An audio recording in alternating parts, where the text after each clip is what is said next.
1986 Topps Baseball is one of the most iconic junk wax sets ever made.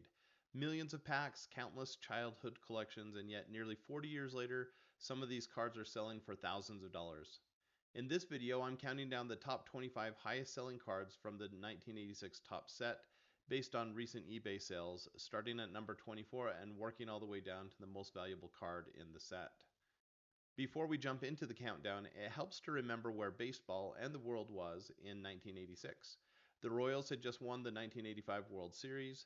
Stars like Tony Gwynn, Mike Schmidt, and Rickey Henderson were in their prime, and a new wave of rookies like Barry Bonds and Roger Clemens were just arriving. This was peak junk wax, packs everywhere, kids riding their bikes to card shops, but hidden inside the set are cards that collectors still chase nearly 40 years later. We're going to start the countdown off with Kirby Puckett's 1986 Topps Tiffany card number 329. In his second major league season, Puckett played all 161 games for Minnesota with 199 hits and a .288 average with 29 doubles, 13 triples, and 21 stolen bases. Known simply as Puck, Kirby Puckett was already becoming the emotional center of the Twins clubhouse in the mid-1980s. He'd go on to make 10 All-Star teams, win 6 Gold Gloves, claim 6 Silver Sluggers, and earn induction into the Hall of Fame in 2001, with his peak years still ahead of him when this card was issued. This card is valuable because it's part of the Topps Tiffany release, which was printed on premium white cardstock with a glossy finish and distributed in far smaller quantities than regular Topps packs. Tiffany cards were aimed at collectors, not kids, and surviving high-grade examples are scarce, especially for stars like Puckett, whose base cards were heavily handled during the junk wax era. This card was released or sold on November 15th and sold for $499.99. Number 23 is Kirk Gibson with his 1986 Topps Tiffany card number 295 in a PSA 10. In his 7th major league season, Gibson was firmly established as a power speed cornerstone, coming off 1985 with 29 home runs, 97 RBIs, and 30 stolen bases. That rare combination made him a true five-tool threat and one of the most impactful outfielders in the American League at that time. Known as Gibby, he was respected for his intensity and leadership as much as his production. He won the World Series with the '84 Tigers and earned 2 Silver Slugger awards. This black border design is notoriously condition sensitive, as even minor edge chipping or corner wear stands out immediately against the dark frame. That makes PSA 10 copies significantly tougher than the card's surface appearance suggests, driving higher values for clean examples. This is one of those. It sold on November 11th, 2025 for $499. Coming in at number 22 is Cal Ripken Jr. with his 86 Topps number 340 and a PSA 10. This is just the normal base level card. This isn't a Topps traded or a Tiffany card, suggesting that Cal Ripken had a lot of value, right? You could get this in a normal wax pack. In his 5th season with the Orioles, Ripken hit .282 with 26 home runs and 110 RBIs. Cal is, of course, known as the Iron Man of baseball. He'd go on to break Lou Gehrig's consecutive games played record, redefining durability and becoming one of the most respected figures in the history of the game. This card is valuable because it comes from this regular 1986 Topps base set, which is really hard, as I mentioned earlier, to grade because of those black borders. Finding a PSA 10 is really, really hard, but for this one, which was sold on November 17th, it went for $500. Now coming in at number 21 is Andre Dawson with his base set Topps number 760 and a PSA 10. In his 10th major league season, Andre Dawson hit 255 with 23 home runs, 91 RBIs for the Expos, continuing to provide reliable power and run production as a veteran presence in Montreal's lineup. Andre Dawson was known as the Hawk because of his aggressive playing style and elite defensive range in the outfield. He won the National League MVP in '87 and was an 8-time All-Star with 8 Golden Gloves and was inducted into the Hall of Fame in 2010. This particular card sold on November 15th, 2025 for $599.99. So we see just from number 20 to number 21 a jump from $500 to $600.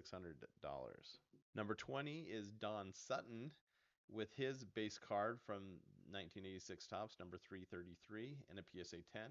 In his 20th Major League season, Don Sutton pitched for both the A's and the Angels, finishing with a 13-8 record. Don Sutton was known as Black and Decker because of his durability and consistency. He was a four-time All-Star, won 324 career games, struck out over 3,500 batters, and he was inducted into the Hall of Fame in 1998. On November 15th, 2025, his card was sold for $599.99. Number 19 on this countdown is Roger Clemens. In just his second full Major League season, Clemens pitched for the Red Sox and finished with a 7-5 record and 74 strikeouts. He was known by the nickname of the Rocket because of his overpowering fastball. He was once clocked with throwing over 100 miles an hour and was regularly throwing 95 to 98 in his prime. Even as a 45-year-old, later on in his career, he would throw in the low 90s. Clemens would win 7 Cy Young Awards, 11 All-Star selections, and become one of the most dominant pitchers of his era, although he is not in the Hall of Fame. And we're not going to go into that today, but definitely one of the most dominant pitchers of his time. His card sold on October 27th, 2025 for $650. Coming in at number 18 is Rod Carew with his Topps Tiffany card, number 400. In his 19th season, Rod Carew pitched for the Angels, or played for the Angels, not a pitcher here, hitting 280. And he's remembered as being one of the greatest pure hitters in baseball history. He won 7 batting titles, was selected to 18 All-Star teams, finished with a lifetime, this is insane, 328 batting average, and he was inducted into the Hall of Fame in 1991. His card sold on January 1st, 2026 for $690. This next one surprised me a little bit, but coming in at number 17 is Steve Garvey. In his 17th season, Garvey played for the Padres, hitting 281 with 17 homers and 81 RBIs. He was known as the Iron Man before Cal Ripken was, holding the National League record with 1,207 consecutive games played. He was also nicknamed Mr. Clean because of his wholesome image, meticulous grooming, and reputation for consistent sportsmanship. He had 10 All-Star games, won the National League MVP in '74, captured 4 Golden Gloves, and was a recognizable star of the 1970s, but by the time I started collecting in 1986, he was kind of past his peak, so that's probably why this surprised me. But great, great player. Not in the Hall of Fame, but a great, great career. His card sold on November 27th for $703.87.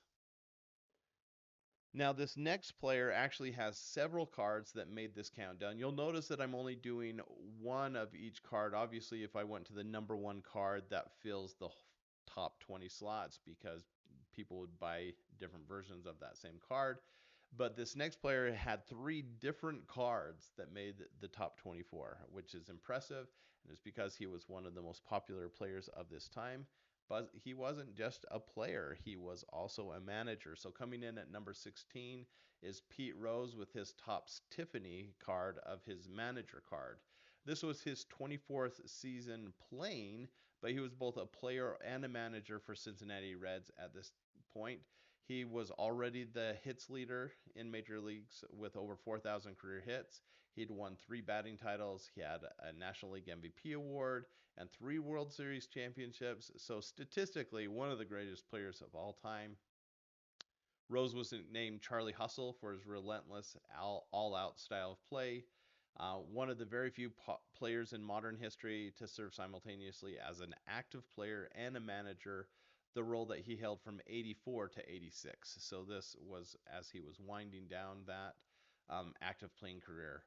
Over his career, Rose was a 17-time All-Star at 5 different positions. He pretty much could do it all. Now, this card is significant because this will be the only one in the countdown that is a manager card. So the back shows kind of the checklist for the teams, and it still shows his statistics, but it's his manager card. So kind of interesting there. This sold on November 15th, 2025 for $700. Next, at number 15 is a player I remember getting excited about trying to collect, and that is Darryl Strawberry. This is his Tiffany card. In his sixth major league season, Strawberry was already one of the most feared power hitters in baseball. In 85, he had 29 home runs, 79 RBIs, stole 26 bases, and had a 557 slugging percentage. He was nicknamed the Straw Man. And this is interesting. I didn't know this. It's a nod to both his name, obviously, with Strawberry, but also his towering presence. Um, you see up here on the card, he was 6'6". I had no idea he was that tall. Probably because I mostly listened to the games on the radio and didn't watch them on TV. But key figure, obviously, of the '86 Mets, one of the most dominant teams in baseball history, and he finished his career as an 8-time All-Star. Despite the success, he's really a more of what could have been kind of player, as he never like maintained that power hitting throughout his whole career. However, it's still a really valuable card here. And on December 23rd, 2025, I didn't put that one on there. Oh, it's already there. It sold for $809. There we go. So, good one. I already teased number 14. That's going to be Mike Schmidt. Um, in his 14th season, and I had no idea because Mike Schmidt was so collectible in 1986. But this was his 14th season. He had 33 home runs, 93 RBIs, and got a gold glove that year. He was just on the top of his game. This was in his prime. Schmidt had 3 National League MVP awards, 10 Golden Gloves, was a 12-time All-Star, and helped lead the Phillies to their first World Series title in 1980. He was inducted into the Hall of Fame in 1995, and a lot of people consider him the greatest third baseman in Major League Baseball history. Just a great, great player, and here he was at his peak. This card sold on November 18th, 2025 for a whopping $806.03. All right, now coming in at number 13 is Mr. October, Reggie Jackson. This was in his 19th Major League season, but he still had it. He had 27 home runs this season, had 85 RBIs, and a 487 slugging percentage. Mr. October, of course, was known for his clutch postseason play. He helped win 5 World Series titles, and over his career, he was a 14 All-Star, 14-time All-Star, won the American League MVP in '73, and just was an iconic personality. He was inducted in the Hall of Fame in 1993. This card, sold on October 18th, 2025, went for $811.98. Number 12 is a player that was highly collectible for me. I started collecting in 1986, and that was Will Clark's rookie card. Now, he didn't have a rookie card in the base. You'd have to get the traded or the Tiffany set to get his rookie, and that's really valuable. For the rest of us, it was in '87. But in his first season, he had an impressive. Oh, nope. Sorry, the notes I pulled up on him were for his minor league career because that's what we have here on the card. You see Fresno. And so he had a 309 average with 10 home runs, 48 RBIs, and 11 stolen bases. So there you go. The Thrill, that was his nickname. He became the face of baseball in the late 1980s and was just super collectible. He became a 6-time All-Star, 6-time Silver Slugger, won the 1989 National League MVP, and was just one of the best pure left-handed swingers of that era. Now we see another big jump from our last card sold was 811, but for Will Clark at number 12, his card went for a whopping $1,000. So pretty impressive there. $1,000 for that Will Clark rookie card. Number 11 was another great young star, but this was his second season. Eric Davis began to show how he was one of the most electrifying players of this era. He had 27 home runs, 80 RBIs, or 80 runs, and stole double-digit bases. Eric the Red was an aggressive player, one of the complete players in baseball. But despite, a pretty solid career, he was never inducted into the Hall of Fame. His card sold, and this for me was a surprise. His second year card sold on October 18th for a whopping $1,009.99. So great value here for his Topps Tiffany card. Number 10, we're going to have our first repeat player of the countdown, and I alluded to this earlier with Pete Rose. This is an interesting one. Now, Pete Rose had a subset in the early numbers of the 1986 Topps set. So there are a bunch of cards that kind of chronicled him through the years. This wasn't his base card as a player. It wasn't his base card as a manager. This is a specialty card. And this one kind of highlighted 1979 to 1982, which was kind of his peak as a player. During those seasons, he had 180 hits every year, and Charlie Hustle just really had an impressive career. I won't go into more of his statistics here. We already kind of capped that off with his last card, but this card, this special multi-year special card, was unique. And so it was kind of cool to see it pop up here as one of the top 10 highest valued cards in late 2025, early 2026. So this one sold in December for $1,176.59. So you see, now that we're in the top 10, we're in the $1,000 plus. So there, I had no idea, but there was some serious value in 1986 Topps. But most of them came through the Tiffany cards or special rookie cards that were a PSA 10. But that doesn't mean all of them were, because here at number 9, we have a base card for a non-rookie, and that's George Brett. This was his 13th year in the majors. He had a .335 average with 30 home runs and 112 RBIs. So here he was at his peak. And Brett, also known as the Pine Tar Kid, he had his entire career with Kansas City, which makes him super collectible for Royals fans. He had 3 batting titles with the Royals, the American League MVP in 1980, and was inducted to the Hall of Fame in 1999. He also was a great third baseman like Schmidt, so they were both at their peak kind of during this time. And because he's so collectible for Royals fans, this card for, end of career card for George Brett sold for a whopping $1,212 in November 2025. That was a surprise to me, but pretty cool to see that a card that you can get in a normal pack in a PSA 10 is going for over $1,000. That's insane. Now, number 8 is a card that has 2 in the top 10.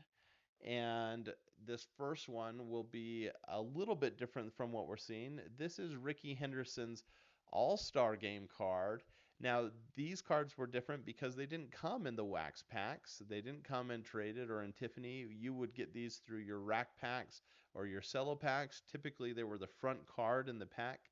It seemed to me like they were glossy and a little bit thicker than the other cards, but they were really hard to get in a PSA 10, so this is a really valuable card. Now, Rickey, or the Man of Steel, he was inducted in the Hall of Fame in 2009, but his cards are especially valuable right now because he passed away this past year. So this card's unique because it's different as the only All-Star card that made the top 24. But a lot of it's just because he's super collectible right now with his recent passing. This card went for $1,524. Woo! All right. The next card was another player that was really hitting his stride in the mid 80s, and that's Mr. Baseball, Donnie Baseball, Don Mattingly. So this was just his 4th season, but he's already hitting .324, had 35 homers, a league-leading 145 RBIs. So he won the American League MVP that year, had an outstanding year. Donnie Baseball, of course, was the face of the Yankees throughout the 80s with 9 Golden Gloves at first base. Got the 85 MVP, as I mentioned. He never was elected to the Hall of Fame. His peak was right here from 84 to 87, so this was right in the peak, but then his playing, you know, fell off a little bit, and so I don't know. This one's a debatable one. Do you think Don Mattingly should be in the Hall of Fame? He definitely has been on a lot of ballots. Well, this card at number 7 went for $2,000. So now we've made the jump up to $2,000 plus for the top 7. That's a lot of value for 86 tops. I really had no idea. All right, number 6 is one that we just talked about, so we don't have to say much about Rickey Henderson. But this was his 7th major league season. Of course, Henderson was known for his speed with all those stolen bases. He had 80 this season, nowhere near his peak of 130 and 82, but his first 20-plus home run season, first year with the Yankees, and that actually makes this card a little bit more collectible because Yankees fans want this. This is kind of an iconic pose and colors. It's just a really clean card, and so it makes it a little bit more collectible. I had no idea this collectible, but at number 6, this card sold for $2,800. Woo! All right, so now we're getting into the big bucks. Number 5 is another repeat, and he's repeated 3 times, but now we get to see his player card. Look at all those years. Holy smokes.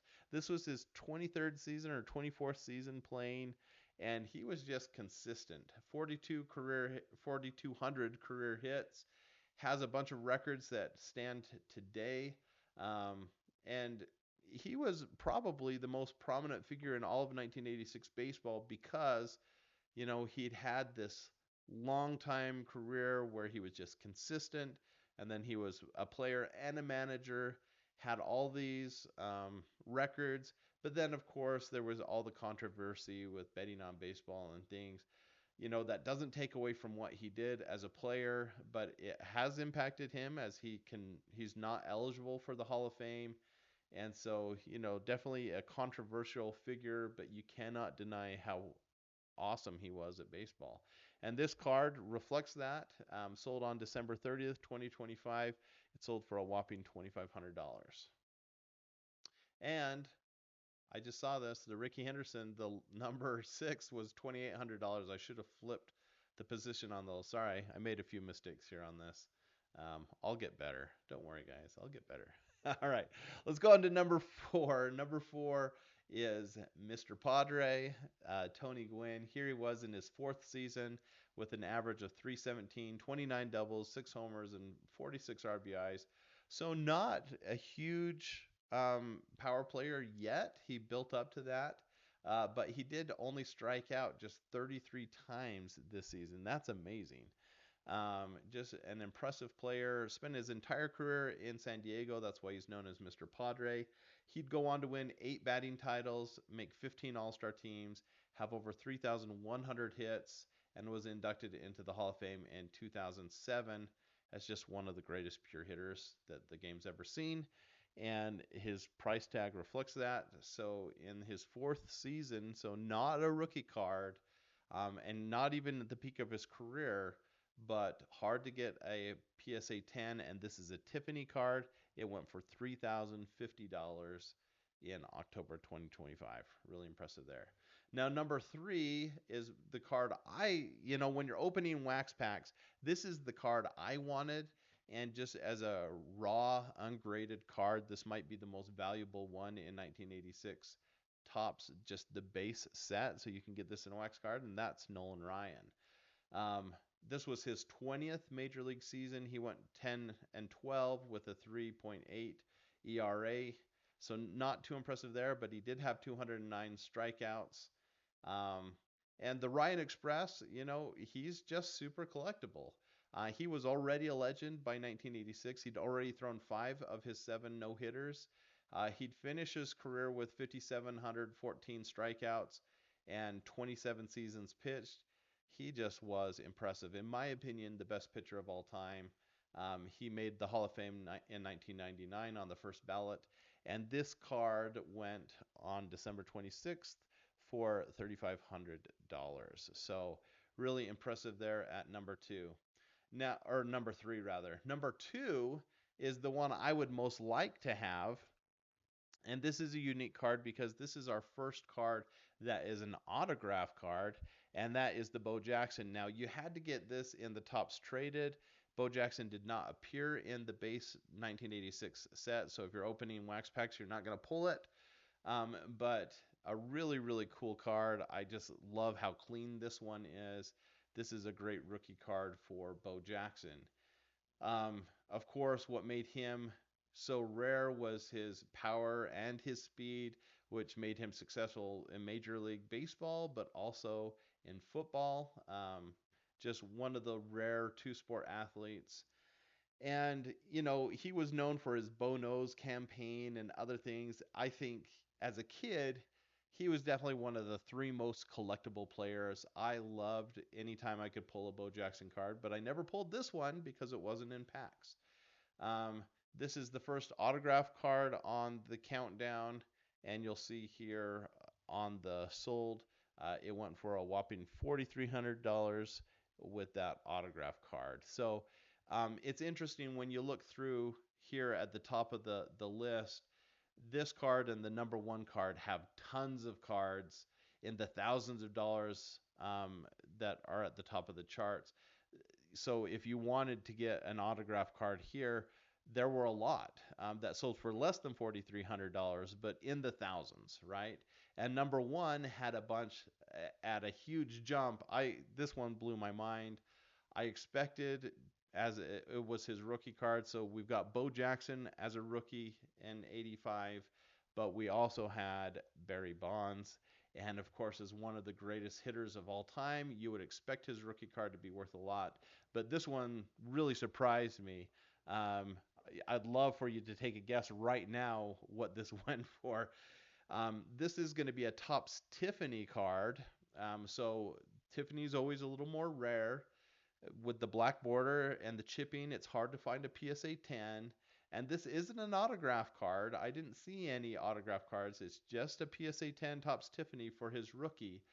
But, man, this one was expensive. Now let's talk about Bonds for a minute here. This was his first season, and you see that it had the stats from Prince William on here. So pretty solid in the minor leagues. Of course, he became one of the greatest power hitters in baseball with 7 MVP awards, the all-time home run record. And then, of course, there's some controversy here, too, as he hasn't made the Hall of Fame because of, the whole drug era. But fantastic, amazing player that's not contested. This card is unique just because it's the Tiffany card, it's his rookie card, and so super rare. And here we go. It sold on December 3rd, 2025 for $15,000. Now, I thought that was probably a crazy anomaly, so I looked it up to see how much the other PSA 10s in the Topps Traded Tiffany went for Barry Bonds, and they all went for over $10,000. So this is a super hard card to get, and it's just a really impressive rookie card. So there we go. That's what makes 1986 Topps so fascinating. It's a set most of us remember as overproduced. It was the junk wax, but this was surprising to me to see the value of these top cards, 40 years later. Whether it was just condition, sensitivity, rarity, the Hall of Fame legacy, those Tiffany cards are definitely worth more. But this is a set that proves that value doesn't always come from scarcity. Sometimes it comes from history, as Barry Bonds shows here with number 1. So a lot of fun sharing this with you, 1986 Topps Baseball.